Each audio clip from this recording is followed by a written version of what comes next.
So hi, welcome to the Good Noise Podcast. I'm Shane, I'm Glory. and we're here with, I'm Cooper. I'm Mac, and we're the band Messing. and we're gonna ask them some questions to say about the upcoming album. Couldn't be better. So congrats on that, by the way. How are you guys personally feeling about the album since at the time of recording, it's only kind of announced? We're feeling good about it. I'm excited. Yeah, we're excited. It's been a long time coming. It has. Yeah, we started working on this album a long time ago, and it's exciting to finally be getting it out there. And we've put out 3 singles. But yeah, the actual record will be out August 9th, so it's exciting. Yeah, we're definitely waiting on it. The album is cool. I enjoyed it. Mm-hmm. For sure. Thank you. Thanks. So, is there any meaning behind the album title or cover art? Yeah. Yeah, a couple. So the title kind of wound up having a couple kind of a couple kind of stories or whatever, but we would our old band had a record called Be Better that we liked, and so this was kind of an evolution from that band. When the pandemic hit, we kind of transitioned into this project with me and Cooper, and then kind of built from where we had left off with that project. So the idea of it's kind of a joke in a sense of us being stoked on the record. I mean, this couldn't be better, but then us also joking about we tried to be better with our lives and things, and then the world got shut down with a pandemic. Yeah. So it did, nothing worked out.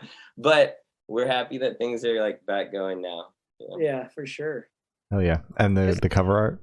Mm-hmm. Yeah, well, the cover art was kind of this it's this really gaudy gold look to it, which we had this thought of things being gilded.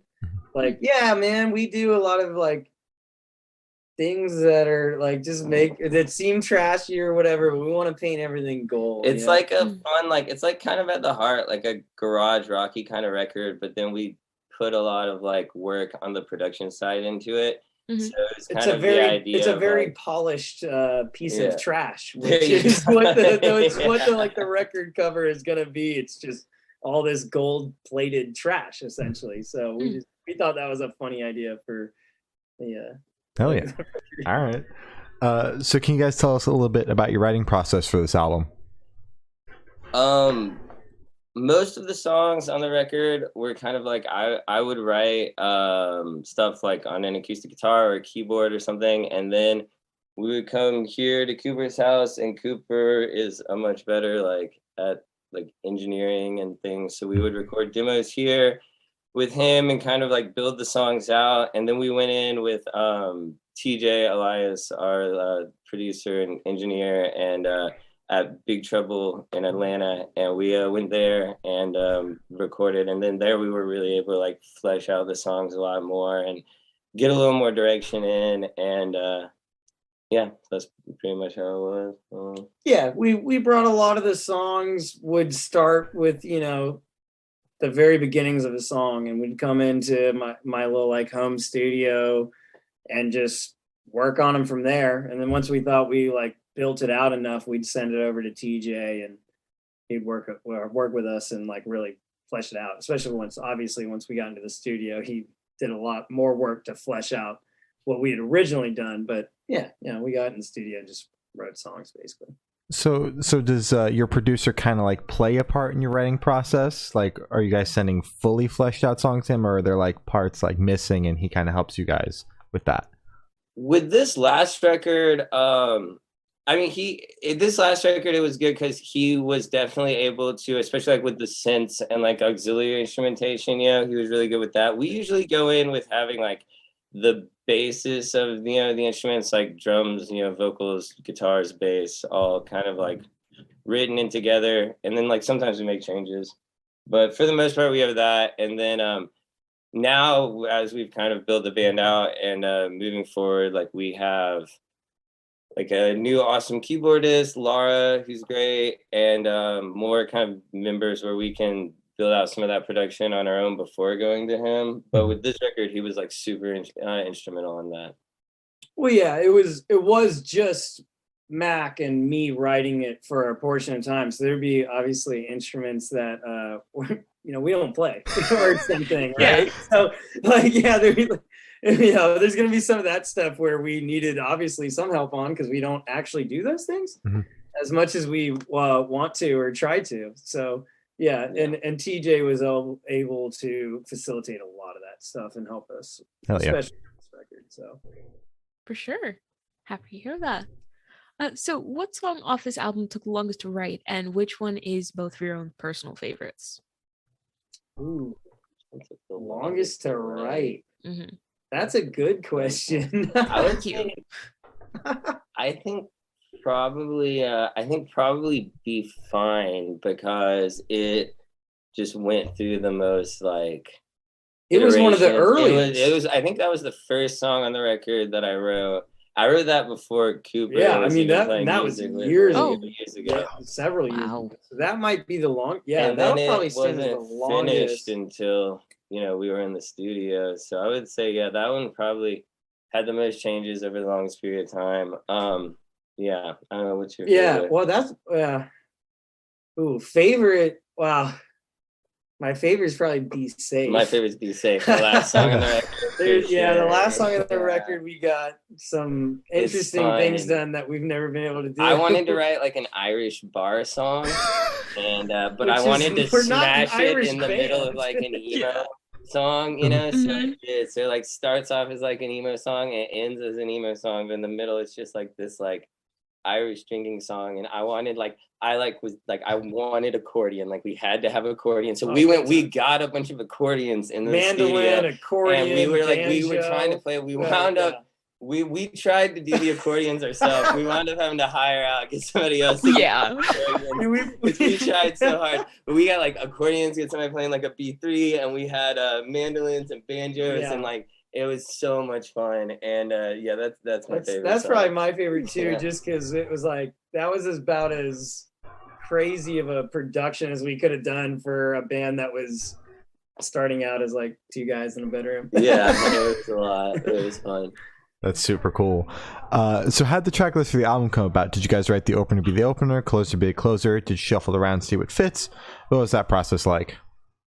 I had like a general idea of kind of where I wanted the songs to land as far as like track, like kind of like with a like energy flow kind of, but we got in with TJ in like kind of still kind of worked and shuffled them around, explored like, oh, does this song run into this song better, and like has that kind of work. I did not expect for Lesser Bars, our opener, to be the opener, but we wound up making some kind of like changes to the beginning of that song as we were recording it, and then it just sounded like a great opener. I thought that Trash Cans, the second song, I thought that would be the opener, but that was my original thought. I think we all thought that was going to be the opener, and then I don't even really remember what it was, but at some point we were in studio and we were listening to Lesser Bars, and we were like, this has to start the record, like this is the one. Start, yeah. So and it's cool because it like builds energy, and then it kind of drops off a little bit, and then you have Trash Cans that comes in with this like thumpy bassy thing that kind of like sets a cool vibe. It's more of a fun like vibed song after a kind of intense start. Yeah, definitely, for sure. So would you guys be able to tell us where your headspace is at while you're creating this record? Probably all over the place might be like the best. I was I had this house and it was just like kind of this big, like it was in Atlanta, and it was like this big kind of like a bunch of people in bands and stuff lived there, and there's a whole bunch of people living there all the time. We did like house shows out of the basement. We did all kinds of, like there was always like art project-y type things going on, and people were shooting music videos and like all like a lot. So there was a lot of people and a lot of just like partying going on, and it was a lot of fun. But then it was traffic in that house, and I was there for a very long time. So this record, though, like anything like that, is a lot of fun. But then at a certain point, like tends to start to be less fun. There's a lot about that house in the record. And so this record, I would say, is like kind of about that house, and like it. But it was kind of written towards the like end of the house. So it's like you see the like fun side of like everything going on. But also like some songs like Disjointed, the song we just put out, like kind of explores a little more of the like dark, like the little more of the stuff of being like, oh, this kind of sucks sometimes. Like when you wake up and your house is just destroyed and like everybody's fucked up and like, yeah. Anyways. It's not exactly a model of stability. Yeah. For sure. Yeah. Cooper, any input from you? I mean, that's pretty much it. A lot of it is, I mean, the record's almost in a way about that house. There's a lot of lines about problems in the house, ignoring problems in that house. And I don't know. I think that's really. I think he nailed it there. I don't have much to add to that. All right. So how do you guys recommend your fans to listen to this album for the first time? Should they do it in the car with friends, in the dark with headphones on? Is it a workout album, party album? What do you guys personally recommend? I heard you ask this question to Short Fictions, and so I had it on my mind.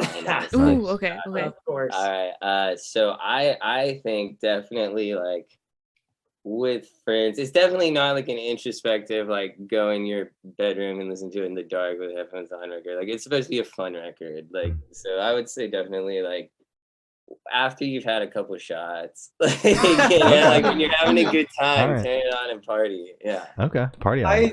It's a good party record, but I think it's a little more like introspective than Matt gives it credit for. There's definitely, if you listen to it, lines and stuff throughout that will like make you feel about it and make you think about your life and stuff like that. But it is kind of at its heart like a fun record. For sure.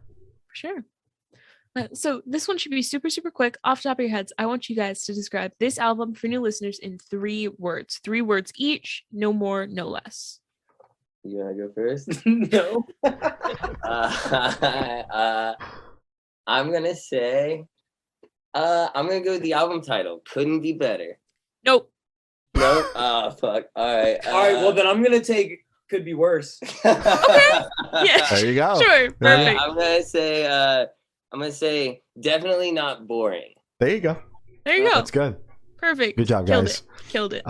So in that same train of thought, is there a certain feeling or emotion you want listeners to have going through the album? Certain emotions? I don't know. Again, as he mentioned, when you're living in crazier times, there's kind of a whirlwind of emotions that will go on in your life, and we try to hit on a little bit of several of those emotions, especially for like, when you're first out on your own, you're in your like 20s, like there's some stuff just gets crazy. You're not ready for it living on your own. It's definitely a record about growing up. Yeah, it's for sure a growth record. Yeah. So, and like kind of just making that transition from being like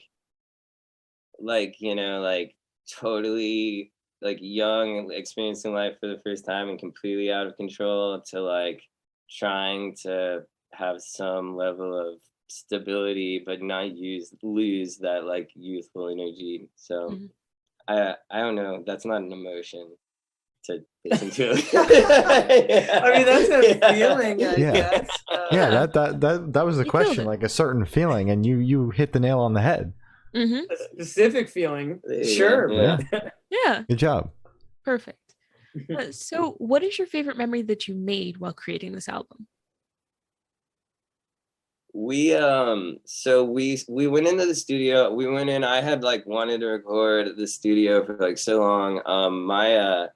My like best friend's band Mighty had recorded there, so we had been in there with them, and like I loved it. I loved everybody there. So we got in. We were in there for like a week, 2 weeks, maybe like the very beginning, like a week and a half, and then the pandemic hit.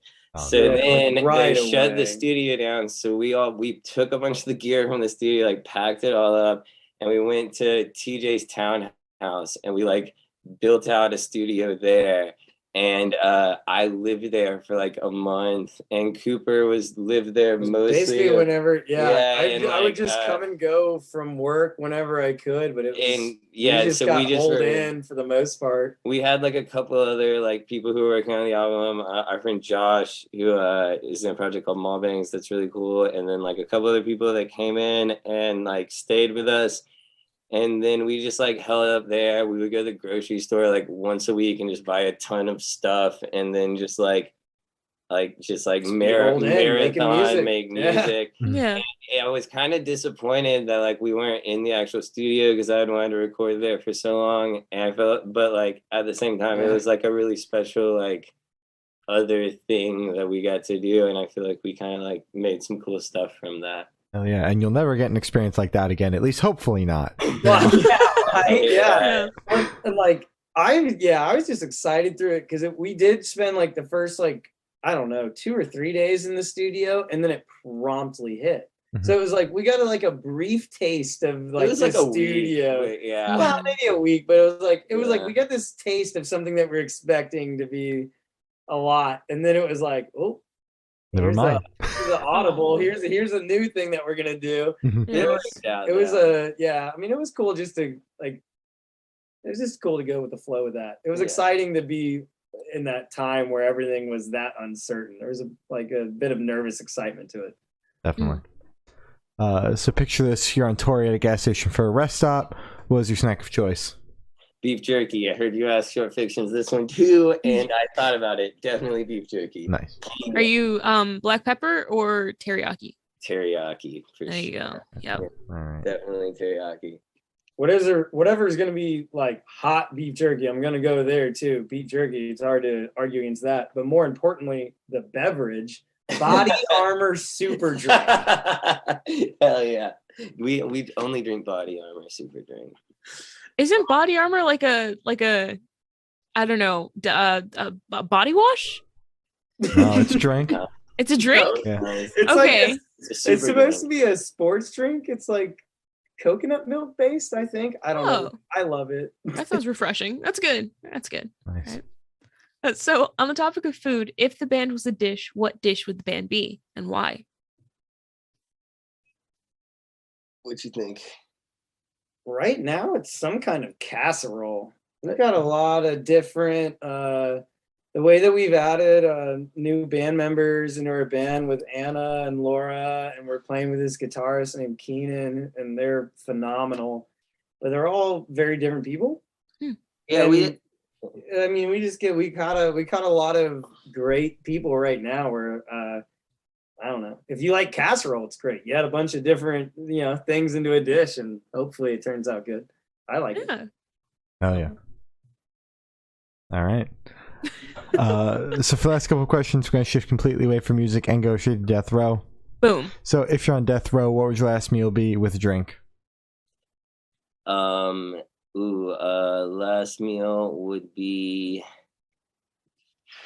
What you think? I mean, the last drink is going to be like, if I can request like a Lagavulin 18 or something, some like awesome scotch that I've only even read about. Yeah. Last drink is gonna be for me like a triple shot of Jameson. Wow. That's probably more Yeah, accurate. that's what it- last drink is definitely gonna be as much Jameson as they will pour into a glass for me. Last meal, I'm gonna go with like some like really bomb ass like steak fajitas. Ooh. Chicken Alfredo, I think, actually. Chicken I don't Alfredo. know about it. Chicken Alfredo. Nice. Perfect. So, if you could live in one fictional world for a week, where would you live? Oh man, I'm a huge Dune fan, so I'm initially like, somewhere in Dune. But then I realized that Arrakis would suck to live on. I would want Yeah. to go to Hogwarts. Ooh. Yeah, I guess. Yeah, that's a way better spot than Arrakis. That sounds way more fun, unless you're getting like hunted by dark wizards. But No question. Yeah. I'll go to Hogwarts. Mhm. Best friends with Harry Potter. And what house are you guys? Oh, Slytherin all the way. Baby. he's certainly a Slytherin. Certainly Slytherin. Mhm. I don't know. I'm kind of a coward, so we're it's not both going to be Hufflepuffs. Gryffindor. Let's be fucking Yeah, real. We're both Hufflepuffs. Hufflepuffs. Yeah. Yeah. That's Ouch. better. Yeah. Right? All right. So I have the honor of asking the last question, and every single person that we've spoken to has said that it is the most important question. What's your favorite color? Blue.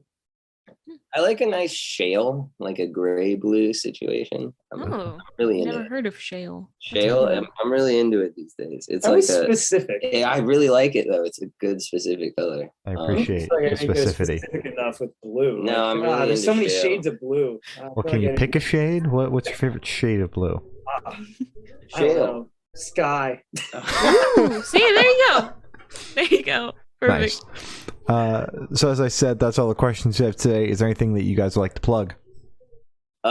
We just put out a single, Disjointed. It's streaming on all of the streaming things. And there's a video for it. It's on YouTube, or you can find like the links to it on all of our social media. We're on all of those. And then the full record, Couldn't Be Better, is out August 9th on everything. And if people happen to be in Atlanta, we're doing a release show August 11th with some friends. So yeah, check out our like social media and stuff to get all those details. Oh yeah. Ooh. All right. Well, thank you for sound. This guy's been messing, and we have been the Good Noise Podcast.